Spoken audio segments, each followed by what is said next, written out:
जिससे पूरा एकदम आपके लव लाइफ को उछाला जा रहा था। मतलब पता नहीं आपका कोई बॉयफ्रेंड पार्टनर है भी नहीं, बट नेशनल टीवी पे तो भी आपकी वो पर्सनल लाइफ दिखाई गई। बट हम यही जानना चाहते हैं वो जो केक का था, अगर उसकी बैक स्टोरी आप बता सके, क्या थी वो? देखिए वो नथ मैंने 3 साल किया है शो, और वो मेरे सेट का ही फोटो है। और सेट पे कितने फैंस हमें बुकेज भेजते हैं, केक भेजते हैं। हर दूसरे तीसरे दिन किसी का बर्थडे होता है, क्योंकि हमारी यूनिट इतनी बड़ी होती है। किसी की एनिवर्सरी हो रही होती है, कभी सेट पे भी सेलिब्रेशन होता है तो उसके कुछ केक्स आते हैं। तो बस ऐसे मेरी एक फोटो है और पीछे केक रखा है, उससे कोई कैसे जोड़ सकता है? तो केक की यही कहानी है कि वो सेट पे किसी का आया था केक। आप किसी से प्यार नहीं करते? Gujarati boyfriend, I don't know कौन है भाई। गुजराती है जिसको आप हीरो कहते हैं, मिस्टर हीरो। वो तो सलमान सर ने सेकंड नाम लिया मानस का। मानस नहीं है, दूसरा कोई है। नहीं, पर सलमान सर ने सलमान सर ने सेकंड मानस का नाम लिया। और मानस ने फिर मुझे बाहर आके पता चला कि एक्चुअली मानस ने मीडिया के सामने आके क्लियर किया कि ऐसा कुछ नहीं है। और मुझे तो बेचारे मानस पे दया आ रही है कि मेरी वजह से बेमतलब उस बेचारे का नाम भी जुड़ गया। पर मानस जैसा दोस्त भगवान सबको दे कि उसने मेरे लिए आके एक क्लैरिटी रखी। इतने गट्स हैं उसमें कि आके उसने क्लियर किया कि नहीं भाई ऐसा नहीं है। उनको लेकिन प्रॉब्लम नहीं थी, उनको ये था कि एक लड़की की इज्जत खराब हो। हाँ, तो वही मैं कह रहा कि ही इज जेंटलमैन। मानस के साथ मैंने काम किया है और वो इतना अच्छा है, तभी तो मैं कह रही हूँ। मैं अंदर थी, मुझे पता भी नहीं कि बाहर चल क्या रहा है, पर मानस ने कितने अच्छे से क्लैरिटी के साथ सारी चीज़ें क्लियर की। ये बहुत बड़ी बात है ना। So I respect him a lot and मतलब ही इज जेंटलमैन। मतलब ऐसा दोस्त हो तो मानस जैसा। ऐसी खबरें आई थी कि आपने होस्ट किया था पार्टी आपके बाहर आने के बाद का पता नहीं। हाँ, मैंने उसको ऑब्वियसली थैंक यू बोला कि थैंक यू सो मच यार, तुमने मेरा इतना सपोर्ट किया।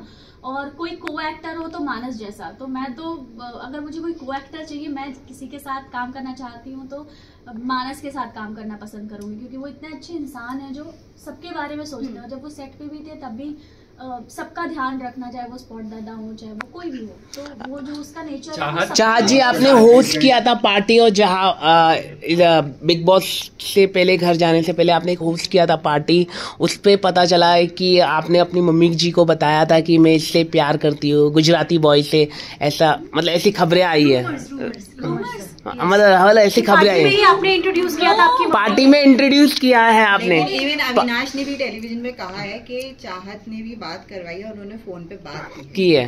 ऐसा कुछ नहीं है अविनाश। मैंने कहा कि ये सब अविनाश ने जो बातें बोली है, ये उसने अपनी फुटेज, अपने लाइमलाइट के लिए, गेम पॉइंट ऑफ व्यू से कि उस सबका ध्यान उसके ऊपर आ जाए, तो एक नई कंट्रोवर्सी कैसे क्रिएट।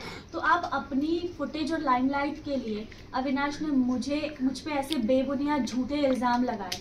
अगर ऐसा कुछ होता तो आप लोगों को तो पता चल ही जाता ना। क्या ये बात थी कि वेट आए थे अविनाश के साथ लिंकअप के रूमर्स आए थे, इस पे आपने रिजेक्ट कर लिया? आपने रिजेक्ट किया? अविनाश प्यार करता था आपसे और आपने रिजेक्ट कर लिया। गरिमा ने भी इंटरव्यू में कहा है कि अंगूर नहीं मिले तो अंगूर खट्टे, तो इसका मतलब हम क्या समझे? हाँ, हो सकता है कि वन साइडेड लव हो अविनाश का मेरे लिए, पर मैंने कभी भाव नहीं दिया। वही इसलिए हो सकता है, आई डोंट नो। पर जहाँ तक हमने अविनाश और मैंने काम किया है, हम कभी दोस्त नहीं थे, क्योंकि हमारी वो वाइब मैच नहीं हुई। हम प्रोफेशनली काम करते थे, hello bye bye bye that's it. और ये सब जब अविनाश ने किया मेरे बारे में, जो बातें बोली हैं कि ऐसा है वैसा है, ये है वो है तुम्हारा, मेरे लिए बहुत शॉकिंग था।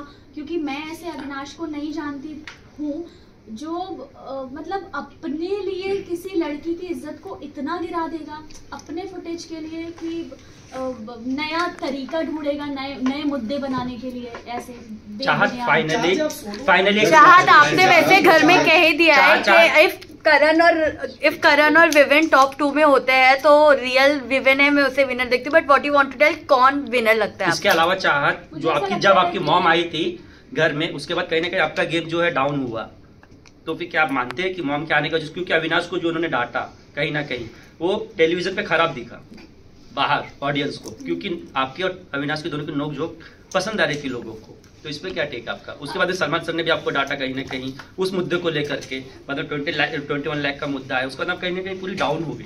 नहीं, मुझे ऐसा नहीं लगता मेरी माँ के आने के बाद मेरा गेम खराब हुआ है। मुझे ऐसा बिल्कुल नहीं लगता, क्योंकि माँ मेरे लिए मतलब एक माँ के ऊपर क्या बीते कि जब उसकी बेटी को इस तरह से नेशनल टेलीविजन पे ऐसे झूठे और बेबुनियाद इल्ज़ाम लगाए जाएंगे।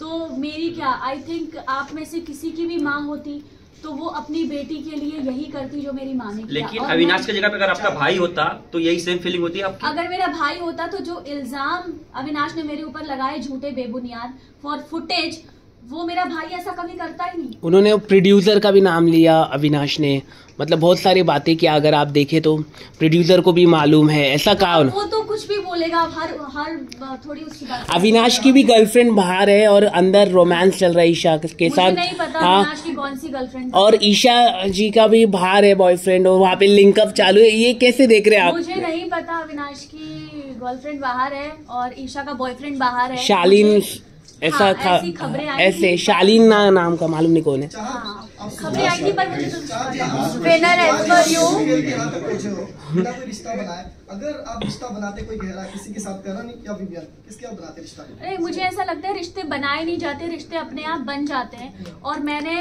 गेम के लिए या सपोर्ट के लिए, अपने फायदे के लिए कभी रिश्ते नहीं बनाए। दिग्विजय और आरफीन जी से मेरा एक कनेक्शन था, बॉन्ड था जो कि बहुत अच्छा था। उनके अलावा किसी से वो वाइब नहीं मैच हो पाई। पर समीकरण के लिए रिश्ते बनाना, फायदे के लिए रिश्ते बनाने से बेटर है कि आप रिश्ता ना बनाओ, कॉर्डियल रहो सबके साथ। एटलीस्ट मैं